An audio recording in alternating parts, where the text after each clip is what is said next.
Now, my friends, we know that the electric current is the continuous flow of charges within a certain material. For sure, this material, when I say the word material, I mean wire. And as I said, that it has to be continuous. Continuous means that it's unbroken. If there is any breakage in that circuit or in this wire, so the charges will not flow, right? So as the charges will not flow, there will be no electric current. Now we are going to talk about the electric circuit. I think all the devices that we have at home that are working by electricity, they contain inside electric circuits. So what are the components of any electric circuit? Number one, we have the source of charges. The source of charges. For example, here it's a battery. It's a battery. Okay, fine. Then after that, we have the wire that connects all the parts of the electric circuit.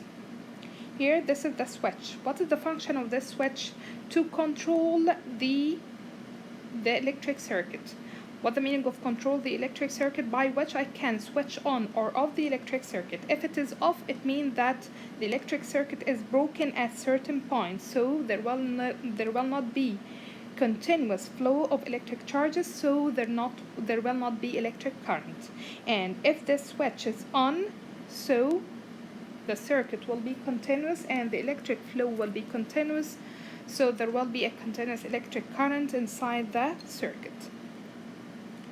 The third part in this electric circuit is the light bulb. For example, what is the function of this light bulb? Remember when we said that if you are on a slide, you have gravitational potential energy, that it's changed into another form of energy, which is, for example, kinetic energy that causes you to move on the slide. What about the electric circuit? If this potential energy inside the battery will be changed also to kinetic energy, and you will notice that the electric circuit, for sure, it will not move.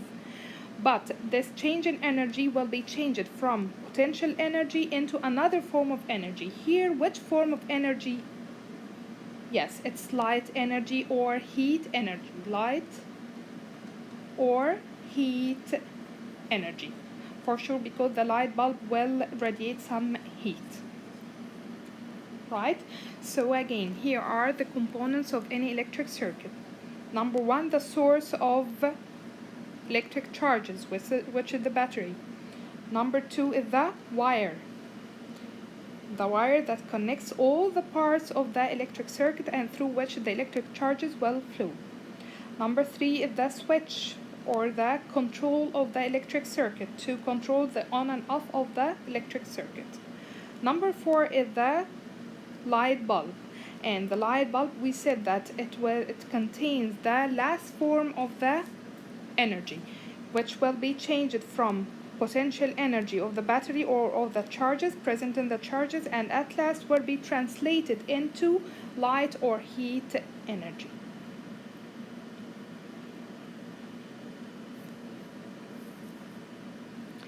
In order to maintain the electric current, the charges must be able to flow continuously. Continuously, it means that there is no cut in or break in the electric circuit. If an electric circuit is a complete, charges can flow continuously, so you will notice that the light bulb will start to light. Why? Because as the charges are flowing continuously, the potential energy of the charges will change into light and heat energy. If the electric circuit is broken, the charges will not flow. So when you notice that the light bulb will light, for sure not, it will not light because there is a breakage or there is a cut in the cycle. The cycle has to be continuous, as we said. It has to be continuous. If it is broken in any part, what will happen? There will not be any electric charges, so the light bulb will not light.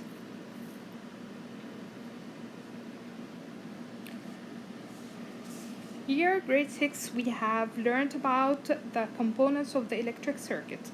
What about the wire? The wire also has to be a substance which is good conductor of electricity,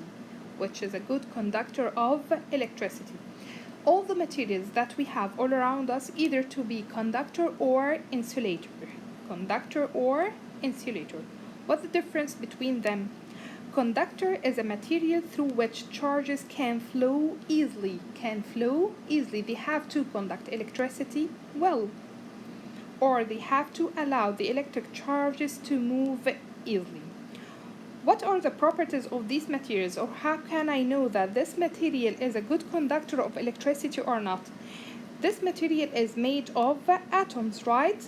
And remember, we said that the atoms contain outside the nucleus particles which are negatively charged. What are the names of these particles? Yes, they are called electrons. And we said that these electrons can move freely between the atoms, right?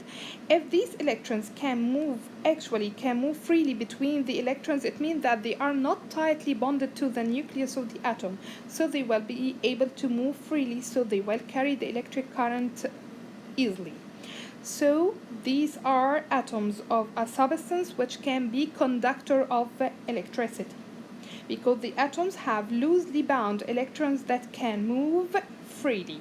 Examples for these materials are like metals, any metal like copper, like silver, right? All of these are like aluminum also. All of these metals are good conductors of electricity. So when I ask you, why are the metals good conductors of electricity? You will say that the atoms have loosely bound electrons that can move freely and carry the electric charge between the atoms. So the charges can move freely or easily.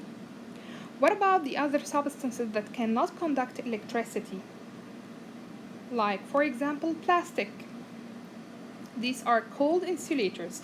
These are materials that don't allow charges to flow. Why the charges will not be able to flow? The same like here, if we have atoms with electrons outside, but these electrons are tightly bound to the nuclei of these atoms. What would happen? Will they be freely to move? They are bonded very well to the nucleus. Will they be able to move? For sure not, right? So the electrons are not cannot freely move among the atoms, right? So will they be able to carry the electric charges between the atoms? For sure not. So they are called insulators. Examples for these materials are like rubber and plastic. The difference between conductors and insulators comes from how strongly electrons are attached to the atoms. If the electrons are attached very well to the atoms, so they are called insulators. If they are not attached very well, so they can move freely, so they are called conductors. Remember grade 6 that if you have a wire at home and you have taken a look on it, you will find that inside the core of the electric wire, there's a cut in the electric wire. The core of the electric wire inside is made of a metal, most probably it's copper, right? Surrounded by a plastic cover or plastic coat. Why is it surrounded by plastic coat? We said that the core is made of copper. Why copper? Because copper is a good conductor of electricity, so it will be able to carry the electric charges and move them through the wire, right? But if it's only made from this metal core and you have touched it, what would happen? Yes, there will be an electric shock. So it has to be protected from outside by a substance which is insulator. Once you touch it, you will not get this electric shock. Why? Because it's an insulator. It means that it doesn't conduct electricity, so you can handle it safely. That's why all the wires are made from inside core made of copper and outside coat made of plastic or rubber. The outside coat is an insulator. It doesn't conduct electricity. And the inside core is made of a metal, which is good conductor of electricity.